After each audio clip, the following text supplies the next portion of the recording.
Bonjour et bienvenue dans ce nouvel épisode du 14h42, l'émission d'Arrêt sur Image et de Next Impact. Alors la dernière fois, je vous avais dit que j'allais faire des efforts et que j'allais inviter des femmes. Eh ben, caramba, raté. On en avait invité deux chercheuses, deux universitaires, et qui n'ont pas pu être avec nous sur le plateau. Donc on a fait une émission quand même aujourd'hui avec 3 barbus, 3 hommes, et on va parler du porno, des porn studies et de ces gens qui, en tant que journalistes ou en tant que chercheurs universitaires, se penchent sur la pornographie. Bonsoir messieurs. Bonjour. Bonsoir. Donc nous avons Philippe Gargoff, qui est géographe de formation, qui a ouvert un cabinet de prospective sur ce que change Internet dans la ville, et qui est aussi, accessoirement, chroniqueur, contributeur au Tag Parfait, qui est un site dont on aura l'occasion de présenter tout à l'heure. Fred Paillet, bonjour. Enchanté. Qui est sociologue, chercheur, thésard. Thésard à Nantes, doctorant au Centre Atlantique de Philosophie. Vous faites une thèse sur l'étude des cultures sexuelles et sentimentales en ligne. C'est ça. Ça fait très intitulé de thèse. Florian Voros, doctorant en sociologie à l'EHESS. Et vous travaillez sur les... Enfin, toi, tu travailles, on va se tutoyer, ça va être plus simple. Tu travailles sur les usages sociaux des films et vidéos pornographiques. Et les constructions de la masculinité. Et les constructions de la masculinité. Merci. J'ai dit qu'on allait présenter le Tag Parfait. Pourquoi ça s'appelle le Tag Parfait ? À l'origine, c'est parti d'une réflexion sur l'émergence des tags, donc les mots-clés qui permettaient de trouver des contenus sur les sites porno. Et c'était vraiment parti de cette idée de trouver un jour son tag idéal, le tag qui correspondrait à son fantasme idéal, à son Graal de fantasme. En partant quand même d'un postulat qui est que ce Graal, il est variable en fonction du moment, en fonction de l'humeur, en fonction de plein de choses. Et c'est un site qui avait vocation à parler de notre propre ressenti en tant que chroniqueur, en tant que contributeur, plutôt axé d'ailleurs un peu avec un grain littéraire, enfin sans prétention mais un petit peu fictionnel, sur le rapport qu'on entretenait par rapport à ces tags-là, par rapport à ce qui était notre fantasme sur l'instant. Des tags sur des vidéos porno, parce que Exactement. C'est un magazine sur la culture porn, Ouais. et vous écrivez qu'au même titre que voir des films et séries en streaming, mater du porn fait partie de la vie intégrante de la consommation digitale des 18-35 ans. Exactement, C'est c'était un aussi magazine pour faire... décomplexé sur les vidéos... Oui, et sur ce que Internet a changé dans notre rapport à la consommation de produits sexuels, dans tous les sens du terme, la manière dont on le vit et de l'intérieur. Vous êtes combien à chroniquer sur... Je dirais qu'actuellement, on est une petite équipe resserrée. Moi, je chronique plus sur le Tag Parfait pour des raisons personnelles, mais je dirais qu'il y en a 5-6 réguliers. 5-6. À une époque, on a été plus. Il y a principalement Gonzo, qui est le pseudonyme de Stéphane Deslauriers, qui est le fondateur du Tag Parfait. Des Aulnois. Des pardon. Ça marche aussi. Des Aulnois. Il y a une fille également. Oui, il y a Ariane Picoche qui est souvent chroniqueuse, notamment elle sur... Il y a des filles. Oui, il y a plusieurs filles. Hein. Il y a Carmina. Il y a eu beaucoup de gens qui ont chroniqué par moment et qui reviennent plus ou moins régulièrement. Ça tourne. Hein. Il y a eu un peu de tout. Alors, il y a les gifs animés de la semaine, il y a une compilation comme ça, que fait Florence Abitbol. Vous embêtez des vidéos. Il y a également, vous avez commencé, le Tag Parfait à annoncer qu'ils allaient se lancer dans la production de vidéos pornographiques. Il y a aussi un sex store, un sex shop. Et j'avais regardé les chiffres, c'est 180 000 visiteurs uniques par mois. Enfin, c'est un site, il est en vie. Il est en vie, il marche bien. Il y a des gens qui vivent de ça. Oui, alors Stéphane pourrait en parler mieux que moi. Ça ne vit pas très bien au niveau des rentrées économiques, mais aussi parce que c'est un produit, en toute humilité, là je vais me mettre à la place de Stéphane, c'est un produit de passionné et il fait ça... j'ai la chance, moi, de le côtoyer tous les jours au bureau. Voilà. C'est comme ça que je suis... Voilà. Donc je vois l'énergie qu'il peut mettre là-dedans pour faire vivre un truc de passionné. C'est un média, quoi. C'est un média comme d'autres, comme toute la génération des webzines qui peuvent exister et qui aujourd'hui arrivent à trouver un modèle économique. Vous, c'est pas votre boulot? Moi, non. Et lui, il a un autre boulot aussi? Non. Ou il fait que ça? Il fait que ça. Bon. En quoi le tag, ça a changé le porno? On pourra y revenir. C'est pas le tag en lui-même qui a changé le porno, c'est beaucoup les tubes. Et un tube, c'est comme un YouTube, mais avec des contenus porno.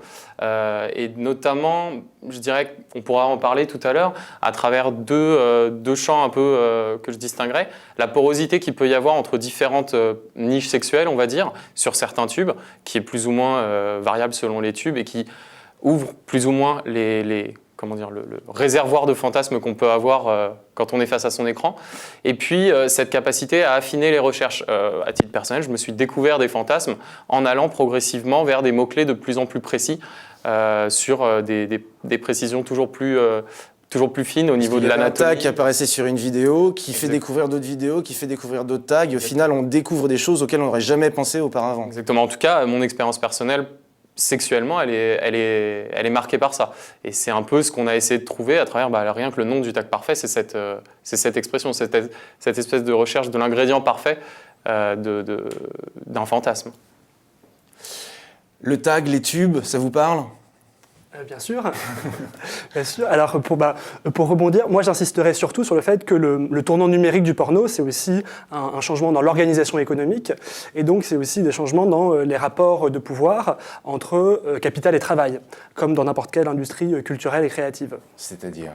Et donc, c'est-à-dire que ce qu'on parle souvent en termes de passion, de don, c'est aussi du travail gratuit, ou c'est parfois du travail précaire, et qui profite à d'autres personnes. À ce titre, on présente parfois l'YouTube comme un monde, comme le monde magique et merveilleux du partage et de la communion, mais les diffuseurs, tels Pornhub, YouPorn, RedTube, voilà, on pourrait les citer, ont tous en commun d'appartenir au même groupe économique et qui est MainGeek et qui est le nouvel acteur économique central. Ah, c'est la même boîte. Et qui est celui qui si vous voulez, capte la plus-value qui vient du travail gratuit et du travail précaire. Comme un GAFA, c'est un pure player où il s'est monté vraiment sur Internet, ou il avait une réalité économique auparavant ? Alors, pour le coup, moi, je suis spécialiste plus des usages et des représentations.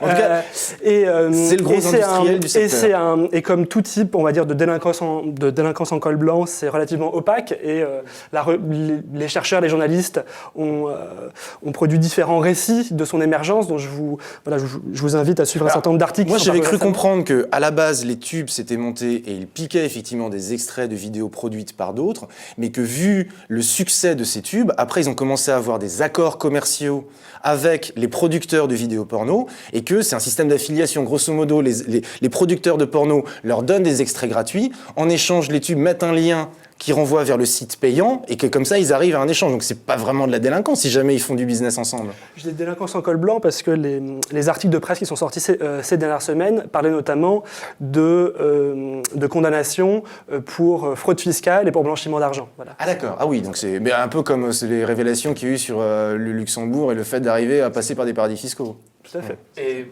peut-être juste pour conforter ce qui vient d'être dit, je sais que Stéphane Degonzo parlait à propos de ManGeek, qui est cet empire nébuleux qui est derrière énormément de tubes et notamment de boîtes de prod, parlait de racket au trafic Internet, parce qu'en fait il y a tout un processus de générer du trafic qui oblige en fait les boîtes de production, dans certains cas, à s'aligner sur la mise à disposition de contenu, puisque sinon ils ne reçoivent plus de trafic. Et grosso modo, qui est gagnant là-dessus, c'est l'intermédiaire, donc le tube, qui récupère en fait toute la valeur ajoutée.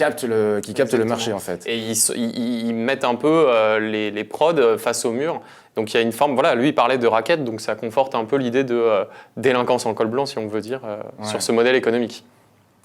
Globalement, les enjeux sont sensiblement les mêmes que pour n'importe quel autre type de données, en fait, avec l'idée d'une entreprise qui va capter les... Un peu comme Amazon qui criminalise capter les usages et qui va capter essentiellement les usages d'échange et les usages sociaux. C'est-à-dire qu'il y a une production de contenu, mais il y a une production de relations autour de ces contenus, etc.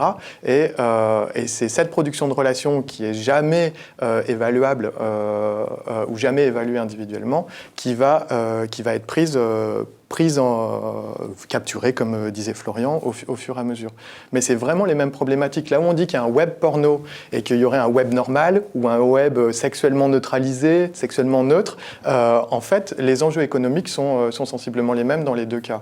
Et après, souvent, on étudie moins ceux qui sont liés au porno que ceux qui sont liés au reste du web. Et est-ce que ce qui s'est passé avec le porno sur le web, est-ce que c'est comparable à tout ce dont on a parlé sur la musique, musique, sur le cinéma, sur l'édition, sur le journalisme, à savoir qu'il y a eu une cannibalisation d'une industrie par le web.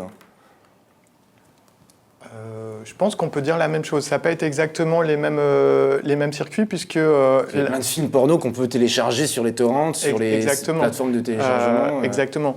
Par contre, ce n'était pas les mêmes circuits de diffusion. Le porno, ça se télécommandait, ça se commandait par catalogue, ou on allait l'acheter dans des sex shops. Donc, ce n'était pas une industrie au sens des très très gros distributeurs, que ce soit les supermarchés ou que ce soit des supermarchés culturels comme la Fnac ou Virgin, etc. Mais il y a eu un détournement des flux culturels, quoi. Alors moi, l'impression aussi que j'ai, c'est qu'avec cette profusion de tags, légumes, Germanie, Allemagne, ça peut être par pays, ça peut être les noms des acteurs ou des actrices. J'ai l'impression qu'il y a une démultiplication des contenus, de l'offre à disposition par rapport à ce qu'il y avait le cas avant. Est-ce que c'est une illusion que je me fais parce que je ne savais pas bien chercher avant, ou est-ce que c'est une réalité? Maintenant, il y a effectivement une explosion des types de contenus qui sont proposés, et de fantasmes donc. Alors, ce que je dirais là-dessus, c'est que c'est plus facile d'accéder à certains contenus minoritaires qu'auparavant. Par exemple, si on cherche du porno trans ou du porno pareil pour les lesbiennes, ou même du porno gay. Être gay dans les années avant Internet et après Internet, c'est pas la même chose. Mais ce sur quoi je voudrais surtout insister, c'est sur la manière dont c'est quand même toujours certains corps et certaines pratiques qui ont le plus de visibilité. Ouais. Et par ailleurs, dans la manière où le fait qu'il y ait de plus en plus de contributions amateurs a certes diversifié les corps, mais a aussi amené tout un chacun, par exemple sur les applications de drague géolocalisées, ou en général sur les sites de drague gay, il y a beaucoup de porno gay amateurs qui circulent, au sens où on prend une photo de soi-même pour coucher... C'est Grindr notamment, c'est ça, voilà, une application qui géolocalise, on met sa photo, comme ça on sait qu'ils sont les mecs qui sont dans un environnement géolocalisé, et puis on dit oui, non, et puis si c'est oui, on le contacte et après on voit si on peut faire affaire. Tout à fait. Et donc c'est une des figures du porno amateur, mais c'est une pratique d'auto-pornification à travers laquelle on est amené en tant qu'usager de Grindr à se conformer au code de la désirabilité sexuelle gay dominante. Donc avoir un corps... Voilà, des normes de masculinité, d'athlétisme, de jeunesse, de validité. Et donc tout ça pour dire qu'il y a certes une prolifération des représentations, mais c'est certaines qui sont visibles, et c'est aussi dans une certaine mesure une généralisation de la normativité, au sens où quand on participe au porno amateur, on est aussi amené à s'adapter à certaines normes. Et essayer de ressembler aux acteurs et actrices professionnels du porno, avec épilation intégrale, éventuellement se refaire les seins. Alors, juste pour compléter, les questions de l'épilation, je la garde pour plus tard, mais pour compléter sur la normativité, je dirais que les tags, tout à l'heure, j'ai dit qu'il y avait une explosion qui permettait d'affiner toujours plus loin, toujours plus précisément son fantasme. Ces tags, ils pouvaient exister avant seulement, la norme était régie par les diffuseurs, les boîtes de prod, qui choisissaient la manière dont elles affichaient les tags et dont elles mettaient en scène ces sexualités. Alors donc, maintenant, c'est aussi l'utilisateur qui lui-même... Ce qu'on voit avec les tubes, c'est qu'en fait la norme, elle est décalée par rapport aux vues que font les vidéos en question, aux notes que donnent les utilisateurs quand ils donnent un pouce rouge, un pouce vert pour telle vidéo. Donc il y a toujours une norme, mais cette norme aujourd'hui, elle est le produit de la foule, si on voulait le résumer en langage internet. Ça ne veut pas dire qu'il n'y a plus de norme, mais ça ne veut pas dire que la norme n'est plus hétéronormée, puisque sur les tubes, elle reste très hétéronormée. Mais elle n'est plus exactement produite par les mêmes structures. Même si, au final, ça reste les boîtes de prod qui, quand même, parce que c'est elles qui produisent, qui imposent des standards. Est-ce qu'on a vu l'émergence de nouvelles tendances ou justement la puissance de la foule ou... Moi, j'ai deux choses. Et il faudra me rappeler la question de l'émergence de nouvelles tendances. Mais sur cette question de l'hétéronormativité des tubes, en fait, il y a plein de tags. Il y a un phénomène de longue traîne, en fait. C'est très simple. Il y a des tags qui sont tapés des centaines de milliers de fois par jour et il y en a qui sont tapés une fois tous les 6 mois. Par contre, ils existent. Avant, ils n'existait pas. Donc il y a ce phénomène de longue pour traîne. préciser, la longue traîne, c'est le modèle un peu économique d'Amazon. Oui, c'est ça. C'est-à-dire qu'il y a il y a un top 50 qui va vendre la majorité, sauf que Amazon, comme il n'y a pas de problème de place, contrairement au rayon de la Fnac ou d'un libraire de quartier, ou du sex shop, il peut vendre des millions et des millions de références, même s'il les a pas chez lui, il sait où les trouver. C'est ça. Donc voilà. Mais par contre, en termes de expérience utilisateur, quand on va sur un tube, soit on va sur des tubes qui sont pratiquement uniquement hétérosexuels par définition, ou on va sur d'autres, donc puisqu'on en a cité plein, Xtube par exemple, xtube.com, qui est plus compliqué que ça. On s'identifie à l'entrée, on s'identifie comme un homme ou comme une femme qui cherche à voir des hommes ou des femmes, et qui cherchent à avoir des hommes et des femmes. Voilà. Et selon, ça change. En fait, ce qui change, c'est très intéressant, c'est que tant qu'on cherche à avoir des hommes ou des hommes et des femmes, on aura un type de contenu assez varié. Si on dit qu'on est un homme qui cherche à avoir des femmes, à ce moment-là, toute la liste des vidéos qui sera affichée à l'écran sera préformatée pour épargner à la personne qui s'est identifiée hétéro, qu'elle le soit ou qu'elle ne le soit pas en fait, à la personne qui s'est identifiée hétéro, on va lui épargner les vidéos gays par exemple. On ne lui épargnera pas les vidéos lesbiennes, on ne lui épargnera pas tout un tas d'autres vidéos. Donc on est dans une conception des usages sexuels qui est toujours centrée autour de l'hétérosexualité masculine. Pour les autres, c'est beaucoup plus flou. J'aimerais juste ajouter un point, parce que donc, Fred Payet, qui travaille sur les dispositifs, sur les interfaces, ce qu'il dit fait écho à ce que moi j'ai trouvé en faisant des entretiens avec des internautes. C'est-à-dire que quand on fait des entretiens avec des spectateurs hétérosexuels masculins, on se rend compte que malgré cette porosité ou cette abondance, cette profusion, en fait, ils vont toujours aller chercher les mêmes scénarios et que pour la majeure partie d'entre eux, ils évitent soigneusement en fait tout ce qui s'éloigne du catalogue hétérosexuel, androcentré, conventionnel. Et que donc cette porosité, je crois qu'elle a permis des nouveaux usages, des nouveaux publics. Par exemple, elle a permis à tout un public féminin du porno gay masculin d'émerger. Il y a des femmes qui regardent du porno gay masculin. Voilà, alors qu'avant, il y avait un accès plus difficile des femmes au sex shop gay. Et voilà, alors que maintenant, ça a permis ce public-là. Mais je pense que même si ça a fait émerger des nouveaux publics, c'est pas non plus la porosité absolue. Et il y a un public, on va dire, hégémonique, qui est le public masculin hétérosexuel, pour lequel sont pensés la majeure partie des sites, et pour lequel est effectivement aménagé un espace hétérosexuel masculin et qui prend un peu toute la place. Voilà. Non, je pourrais que conforter ce qui vient d'être dit, et c'est vrai, et je le retrouve dans ma consommation personnelle qui est plutôt masculine hétérosexuelle. L'allégorie que je pourrais utiliser en tant que géographe, c'est qu'on est face à des territoires de la sexualité qui peuvent être plus ou moins poreux, mais comme tous les territoires, souvent les frontières sont relativement imperméables.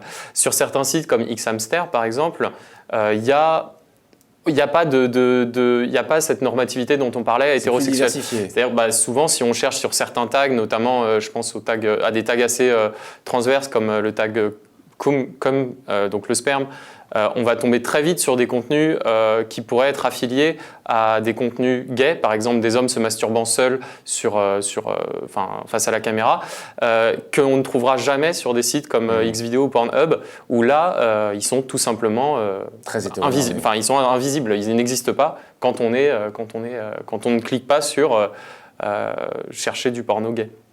Dans une des études que vous avez faites sur les réseaux sociaux, que tu as fait sur les réseaux sociaux, tu parles du mythique comme étant un espace excluant où en fait il faut que ça corresponde complètement à une norme hétéronormée, alors que quand on va sur des sites de rencontres qui sont soit LGBT, enfin gay, bi, trans, lesbien, soit des sites plus libertins, là il y a beaucoup plus de diversité, on a le droit de montrer des bouts de son corps, il y a beaucoup plus de droits sur les sites LGBT qu'il n'y en a sur les sites hétéros. Alors là du coup dans cette phrase, droit, ça veut dire droit d'utilisateur d'un média. Ce qu'il faut voir, c'est que dans mon travail, donc, en fait, je ne sépare pas les sites de rencontres des sites comme les tubes, des sites porno qui ont une dimension de sociabilité, qui permettent la sociabilité. Tous ces sites ont des architectures de sites de réseaux sociaux, en fait, plus ou moins dégradés.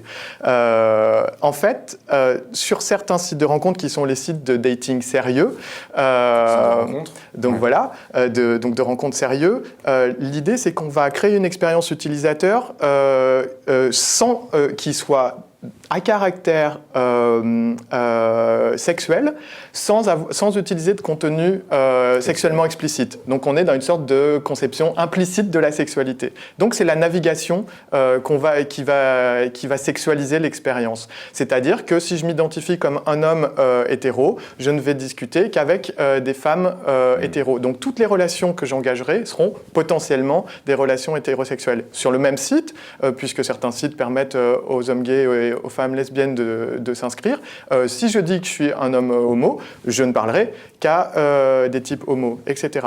Ça, c'est un type de site. Donc, où pour le coup, la manière dont on s'inscrit sur le site va orienter notre navigation vers une portion de la base de données et s'y restreindra, avec vraiment cette notion de territoire que racontait Philippe. Sur d'autres sites, qui sont les sites qui acceptent, qui autorisent l'affichage de contenu sexuellement explicite, pour des raisons très très diverses, en tant qu'abonné, en tant qu'inscrit, on aura accès à tous les contenus, aux contenus de toutes les personnes, sans qu'elles soient pré-sexualisées. Et ça sera laissé à la charge de l'internaute de faire le tri par lui-même. De faire le tri par lui-même. Il y a un enjeu de neutralisation sexuelle, pour le coup, de neutralité sexuelle, où soit c'est le site qui prend en charge la sexualité des abonnés, soit il leur laisse le soin de trouver quelque chose sexuel ou pas. On reviendra sur la neutralité tout à l'heure, parce que vous avez écrit des choses très intéressantes là-dessus. Juste, ça fait une dizaine de minutes qu'on a commencé à parler de ça de façon complètement décomplexée. En même temps, et là, je m'adresse à vous, Florian, vous avez fait un article il y a 1 ou 2 ans pour constater que depuis l'an 2000, on a eu une demi-douzaine de rapports qui disent « Scandale !» Il y a du porno sur Internet, il faut protéger la jeunesse, il faut bloquer l'accès, etc. Est-ce que vous pouvez nous parler de cet article ? Oui. Et de ce que vous avez découvert ? Alors cet article se voulait une contribution en fait à un débat un peu plus serein, un peu moins paniqué sur le rapport des ados au porno, en prenant un recul historique et en se rendant compte que la question qu'on se pose aujourd'hui de la nouvelle accessibilité des jeunes au porno, ou des ados au porno avec Internet, en fait on se la pose depuis la fin du 19e siècle. À la fin du 19e siècle, l'historienne britannique Eliza Sagel a montré qu'il y a l'émergence de la carte postale, qui est le premier produit de consommation sexuelle de masse, et que les populations dont il faut en écarter l'usage, ce sont les jeunes, les femmes, les classes populaires et les populations colonisées, parce qu'il y a aussi un enjeu de circulation internationale de carte postale. Les mâles blancs dominants qui disent il faut surtout pas que les jeunes, les femmes, les pauvres et les colonisés regardent ce que moi j'ai le droit de regarder. Exactement. Alors maintenant, on a un peu adapté cette question, c'est-à-dire que maintenant il y a surtout une focalisation qui est plus spécifique sur autour de la figure du jeune de banlieue en France. Donc, et c'est ce type d'adolescent là en particulier qui est problématisé, alors souvent de manière implicite, mais c'est bien de cette figure-là dont on parle. Et donc il y a toujours ce même rapport où il y a des adultes responsables qui s'inquiètent et en contrôle de leur propre corps, qui s'inquiètent de l'effet du porno sur un groupe qui est défini comme étant vulnérable, hors de contrôle de son propre corps. Et en même temps, une des choses que vous rappelez, c'était un rapport de Blandin-Kriegel, c'est que Blandin-Kriegel, je crois que c'était un rapport en l'an 2000, page 46, elle explique, on a un problème, c'est qu'en fait, on ne sait pas quels sont les dégâts potentiels que peuvent faire la pornographie sur les jeunes, pour une simple raison, c'est que on n'a pas le droit de montrer du porno à des jeunes et donc on ne peut pas faire empiriquement d'expérience pour savoir quels sont les effets que ça entraîne. Est-ce qu'il y a eu des études quand même qui ont été faites ? Est-ce qu'on en sait un peu plus ? Est-ce que réellement c'est problématique ? Jusqu'où c'est problématique ? Est-ce que c'est pas si problématique que ça ? Alors, d'une part, l'histoire donc de la mesure des effets du porno, c'est une histoire qui est assez sombre. Prenons par exemple un exemple qui est l'appareil qui est le plétismographe pénien. Donc le plétismographe pénien, c'est un usage qui a beaucoup été utilisé pour mesurer les effets du porno. Donc il y a une version aussi vaginale, mais dans sa version pénienne, c'est un petit ruban en caoutchouc qu'on place sur le pénis donc de l'objet d'étude, et on va exposer cet objet d'étude à un stimulus qui est une image et des sons porno, et on va voir les réactions que ça va avoir, et on va mesurer les effets. En fait, ça, c'est un outil qui, initialement, a été utilisé pour détecter pour différencier les faux des vrais homosexuels parmi les personnes qui, en République tchèque, à la fin des années 40, voulaient se faire exempter du service militaire.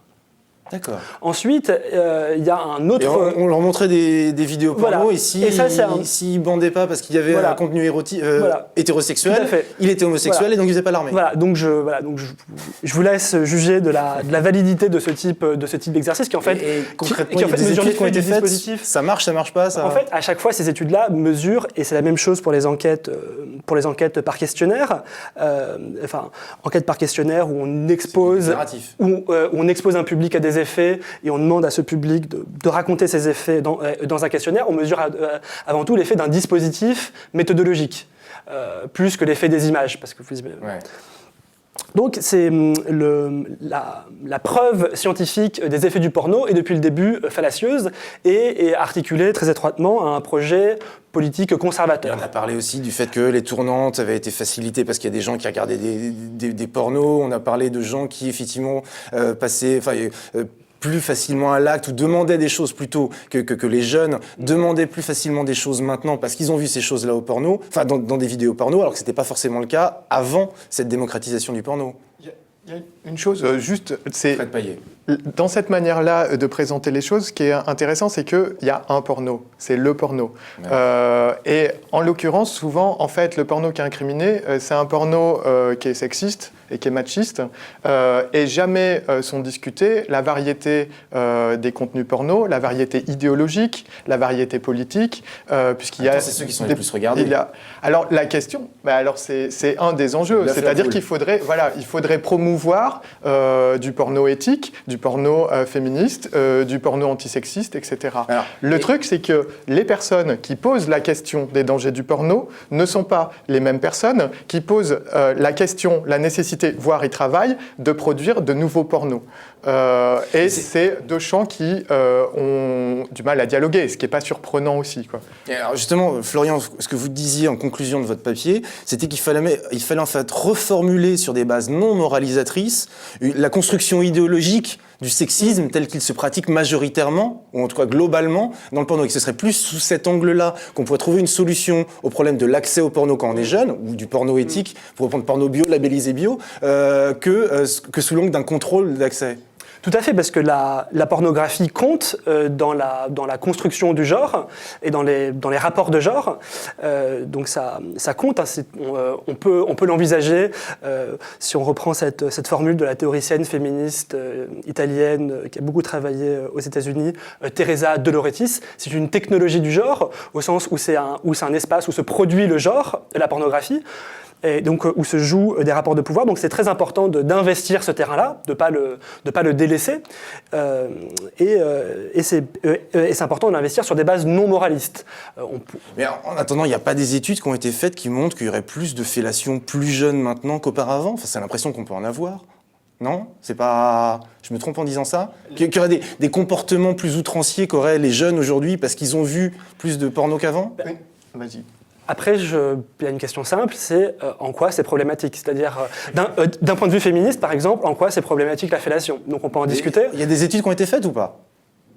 Non. Il y a des sondages qui sortent, qui actuellement sont essentiellement payés par les tubes ou par des sites de sexcam. C'est ceux qui sont popularisés, ceux qui tournent. Il y a des enquêtes qui sont produites à charge avec une manière de poser les questions où on se pose la question de l'impact de le porno, donc ce qui ne veut pas dire grand-chose, puisqu'on ne sait plus... Et les enquêtes, elles disent... Et d'autres types de savoirs viennent, par exemple, du champ social, soit des éducateurs, soit des enseignants, etc., qui bossent avec des ados. Là, c'est très compliqué, et pour le coup, je ne me garantirais pas du tout spécialiste de ça. Ouais. Alors, juste pour compléter, il y a aussi une enquête qui a lieu tous les 10 ans, donc dont la dernière redénomination est Contexte de la sexualité en France, donc qui a eu lieu dans les années 70, au début des années 90 et au milieu à la fin des années 2000. Et elle dit quoi ? Et par exemple, elle montre quelque chose de très intéressant, c'est que l'âge du premier rapport pénétratif sexuel a évolué de 6 mois depuis les années 70.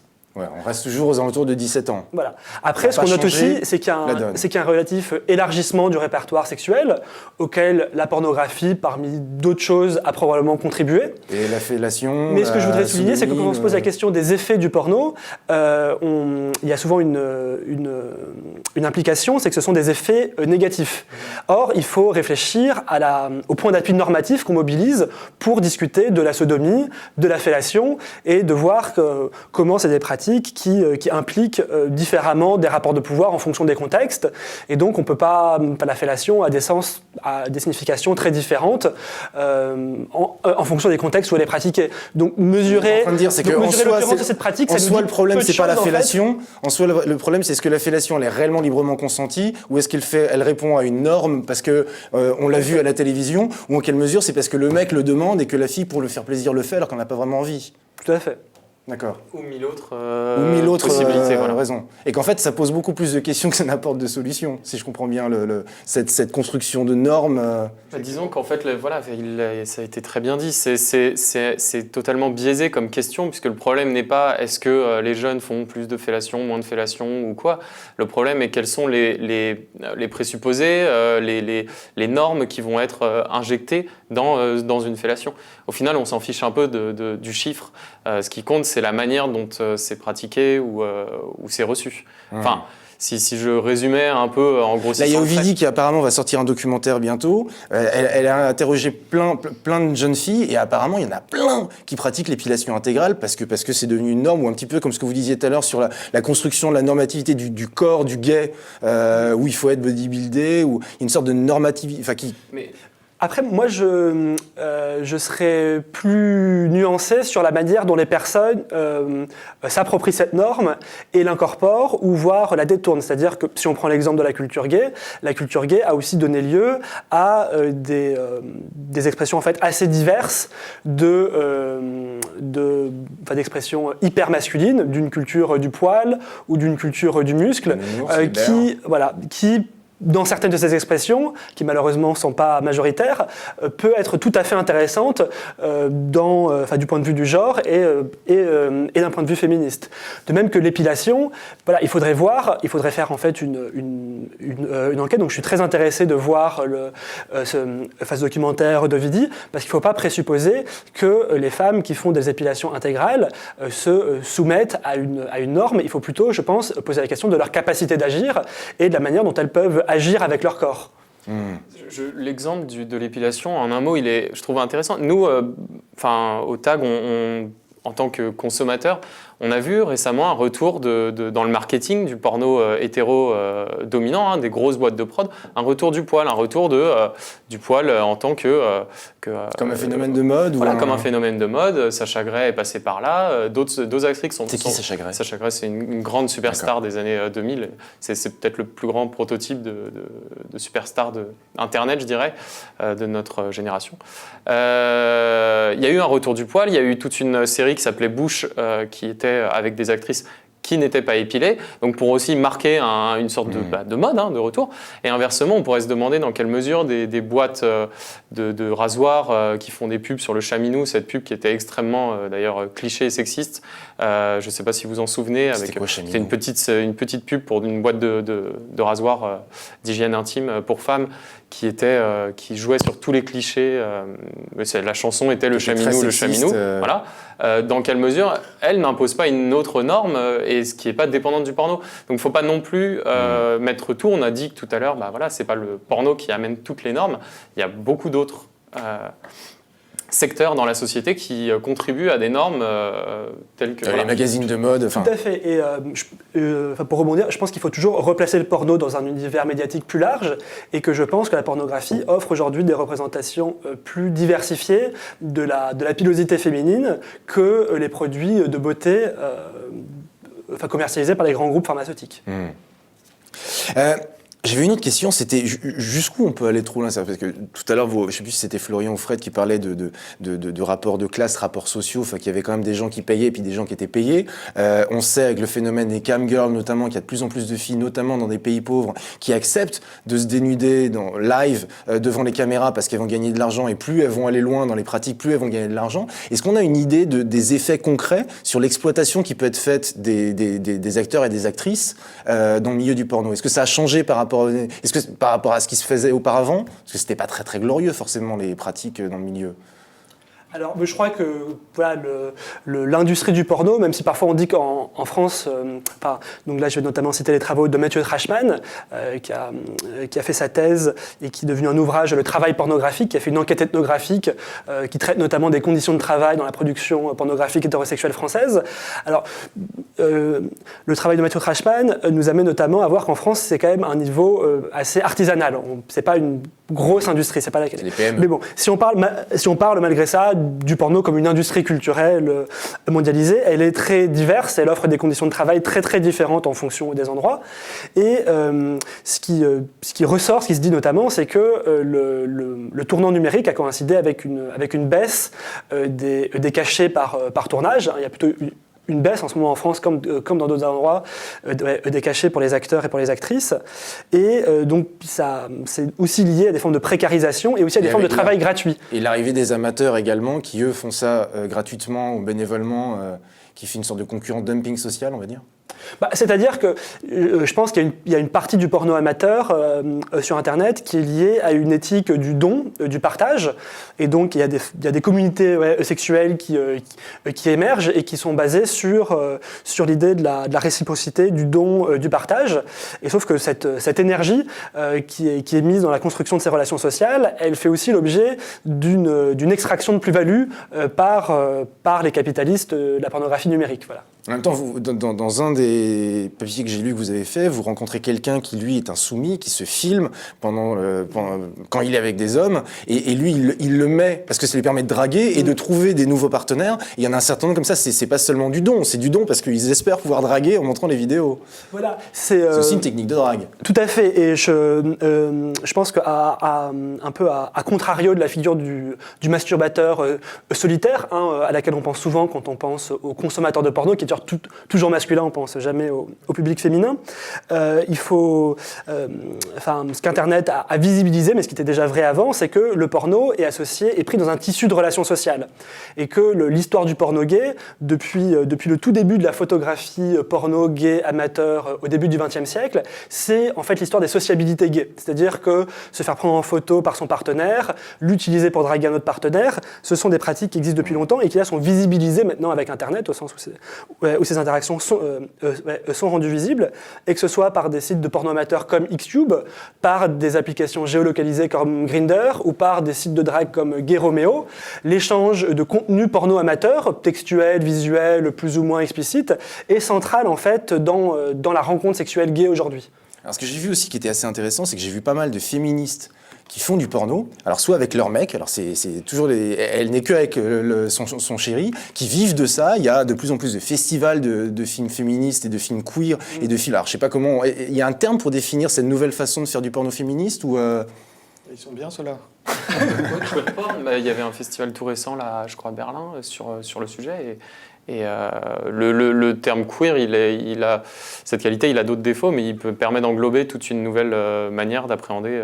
Pourquoi vous dites qu'il est bien celui-là ?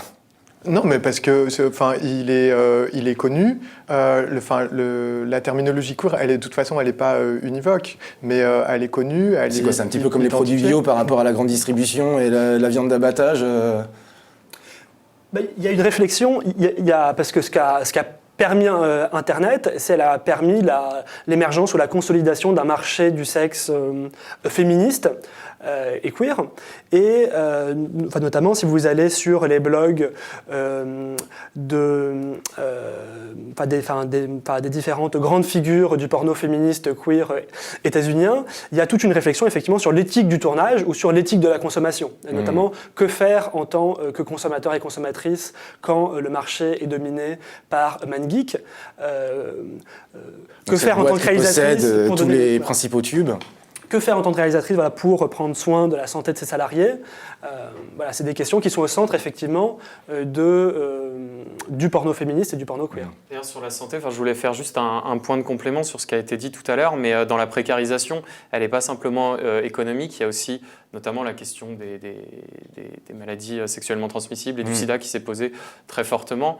Dans le milieu gay, il y a eu quand même le bareback qui a été extrêmement important. Et que, donc le bareback, c'est sans capote. Sans capote, et que notamment dans le porno hétéro, il n'y a rien nu quasiment là-dessus, puisque cette question ne s'est jamais posée, malheureusement. Elle mériterait d'être posée aujourd'hui. Mais la précarisation des scènes sexuelles et du sans capote se ressent dans certaines séquences, et c'est une autre facette de la question qui a été posée juste avant sur la précarisation économique. Voilà. Ouais. On pourra en reparler.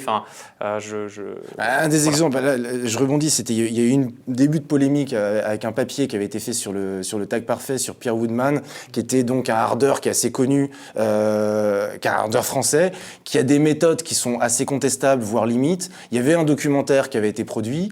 Il y a eu un papier, donc on voit, qui avait été fait sur Woodman. Je ne sais pas si vous l'aviez vu, ce documentaire. Non. Bon. Mais où en fait il était accusé de pas cool, voire violent, à la limite du viol, avec certaines des actrices qu'il paye par ailleurs. Dans le documentaire, on voit qu'il utilise, mais c'est ses méthodes. Il a fait toutes ses vidéos, il a fait son succès. Vous avez été accusé d'un papier un peu complaisant sur le. Disons que le papier était maladroit, on peut le dire. Il était mauvais dans son traitement. Le problème, c'est que là, la seule. Je vais parler en mon nom personnel, mais quand on écrit sur le tag, on écrit quelque chose de subjectif avec un regard semi-fictionnel sur la manière. C'est très littéraire, voilà. par ailleurs. Mais le problème est que on tombe vite dans des virages qui sont mauvais.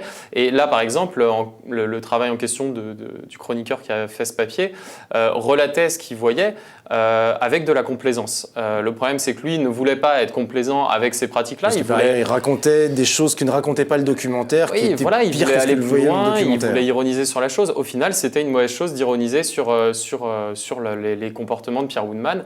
Et peut-être qu'on n'aurait simplement pas dû en parler, ou qu'on aurait dû en parler avec beaucoup plus de fermeté sur la question. Ce qui ressort de tout ça, c'est comment est-ce qu'on peut parler du porno de manière subjective, parce que je ne voudrais pas qu'on reste sur le cas du tag, surtout qu'on en a parlé avant. Pour rebondir là-dessus, moi, il y a une partie de mon enquête auprès de spectateurs et de spectatrices de porno qui est passée par un forum de fans, alors qui depuis est fermé, mais j'ai pu échanger avec un certain nombre de piliers de ce forum. Et ce que j'ai vu sur ce forum donc de fans francophones de porno, c'est que ça m'a conduit à un constat plus large, c'est que la culture des fans de porno francophones sur Internet, elle est très hétérosexuelle masculine, et est très peu accueillante vis-à-vis des spectatrices. Et en fait, la stratégie, en tout cas sur ce forum-là, que la plupart des spectatrices utilisaient, c'était d'utiliser un avatar et un pseudo masculin pour pas se faire emmerder. Ouais. Donc je pense qu'il y a un problème dans la culture des fans de porno francophones là-dessus, tout comme il y a un problème dans la profession. Donc il y a ces problèmes-là dont il faut. Et alors pour conclure, parce qu'on arrive à la fin de l'émission, c'est quoi les porn studies? C'est le fait de montrer des vidéos porno à des étudiants dans des universités?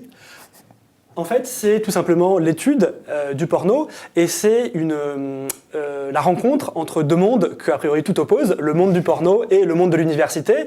Et qu'est-ce que ça produit quand on est à la fois spectateur, spectatrice, à la fois féministe, à la fois gay, à la fois queer, et parce que ça vient des milieux queer et féministes. C'est des gens qui remettent en question l'identité, les stéréotypes. C'est une remise en cause de l'épistémologie des effets de la pornographie, selon laquelle il y a un universitaire homme, âgé, barbu, masculin, hétérosexuel, qui incarne l'autorité scientifique, blanc, européen, qui va travailler sur les effets du porno sur les autres. Et donc c'est cette idée qu'en fait, on va travailler en tant que chercheur et en tant que spectateur, que spectatrice, et que ces deux identités-là ne sont pas du tout incompatibles, et qu'au contraire, pour naviguer dans les mondes de la pornographie en ligne, il faut une certaine flexibilité. Pour finir, un site qui nous permettrait de rentrer dans alors le tag parfait, mais en dehors de ça, c'est quoi les sites pour avoir du tag bio, enfin du porno bio? Le tag parfait ne sera pas spécialement bon pour ça. Je l'assume très bien. C'est pas notre meilleure qualité. Vous avez des sites à recommander ou pas? Alors, il y en a un qui me vient en tête, c'est FTM Fucker, qui est un site fait par et pour des garçons trans. Il y a aussi les sites de Madison Young. Si vous tapez queer, féministe, porn sur un moteur de recherche, vous trouverez des choses intéressantes. Queer, féministe, porn. Merci messieurs. À dans 15 jours.